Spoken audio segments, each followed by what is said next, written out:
Gênesis 31. Jacó foge de Labão. Jacó ficou sabendo que os filhos de Labão andavam dizendo o seguinte: Jacó está tirando tudo o que é de nosso pai, e às custas de nosso pai que ele está ficando rico. Jacó também notou que Labão já não se mostrava tão amigo como antes. Então o Senhor Deus disse a Jacó: Volte para a terra dos seus pais, onde estão os seus parentes. Eu estarei com você.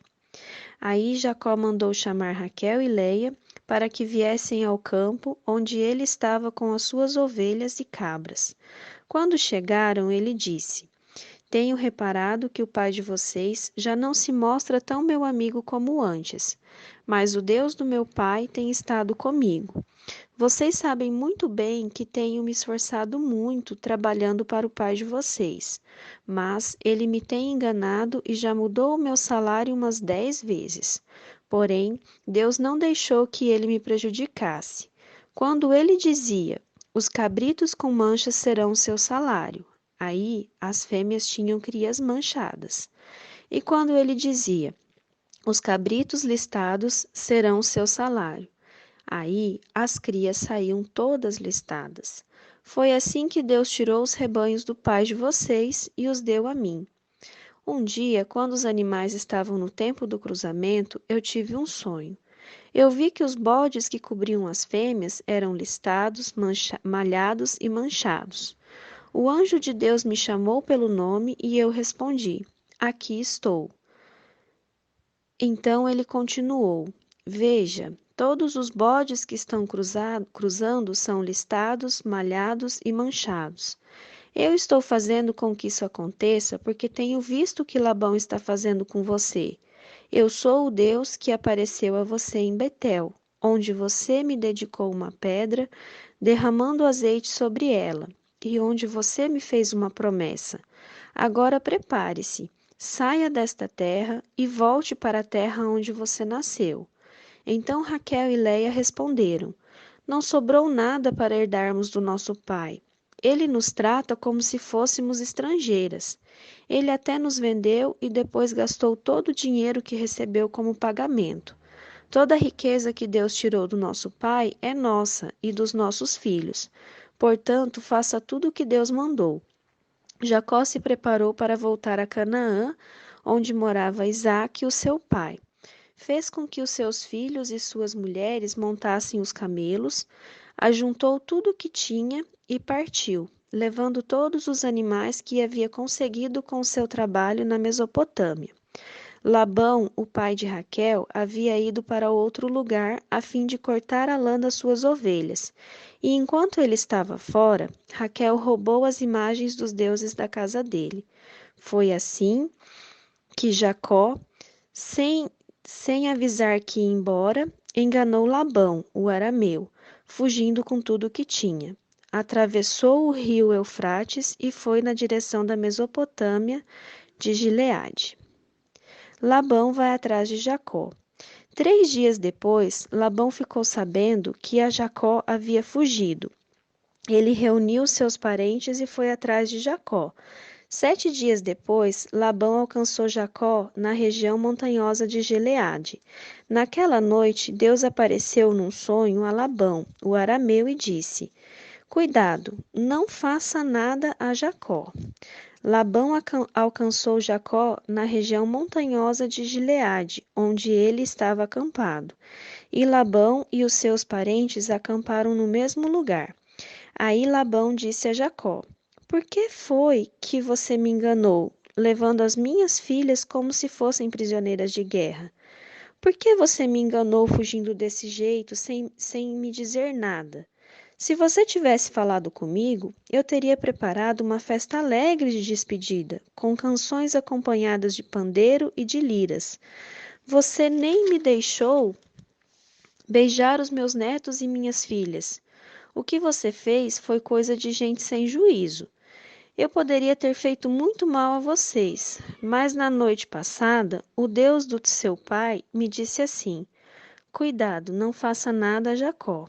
Eu sei que você foi embora porque tinha saudade de casa, mas por que foi que você roubou as imagens dos deuses da minha casa?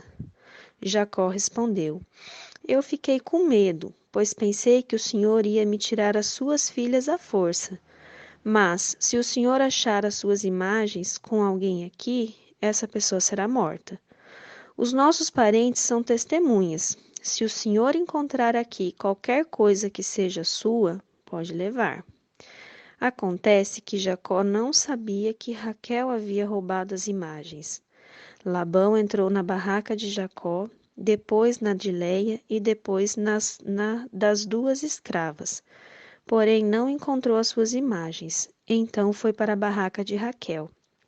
Aí ele procurou por toda parte, porém não achou nada, pois Raquel havia posto as imagens numa sela de camelo e estava sentada em cima. Ela disse ao pai: O senhor não fique zangado comigo por eu não me levantar, mas é que estou menstruada. Foi assim que Labão procurou suas imagens sem as encontrar. Aí Jacó ficou zangado. Ele disse a Labão: O que foi que eu fiz de errado? Qual foi a lei que eu quebrei para o senhor me perseguir com tanta raiva? Agora que mexeu em todas as minhas coisas, será que encontrou alguns objetos que são seus? Pois põe esses objetos aqui na frente dos meus parentes e dos seus, para que eles julguem qual de nós dois está com a razão. Durante os 20 anos que trabalhei para o Senhor, as suas ovelhas e as suas cabras nunca tiveram abortos, e eu não comi um só carneiro do seu rebanho. Nunca lhe trouxe os animais que as feras mataram, mas eu mesmo pagava o prejuízo.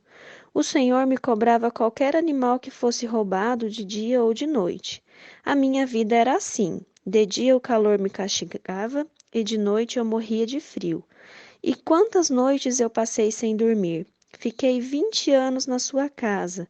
Trabalhei 14 anos para conseguir as suas duas filhas e 6 anos para conseguir os seus animais. E ainda por cima, o Senhor mudou o meu salário umas 10 vezes. Se o Deus dos meus antepassados, o Deus de Abraão, o Deus a quem Isaque temia, não tivesse estado comigo, o Senhor teria me mandado embora com as mãos vazias. Mas Deus viu o meu sofrimento e o trabalho que tive, e ontem à noite ele resolveu a questão. Jacó e Labão fazem um trato.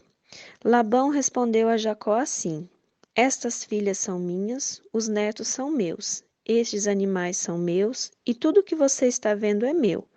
Agora, como não posso fazer nada para ficar com as minhas filhas e com os filhos que elas tiveram, estou disposto a fazer um trato com você. Vamos fazer aqui um montão de pedras para que lembremos deste trato. Então Jacó pegou uma pedra e a pôs de pé, como se fosse um pilar. Depois disse aos seus parentes que a juntassem e amontoassem pedras.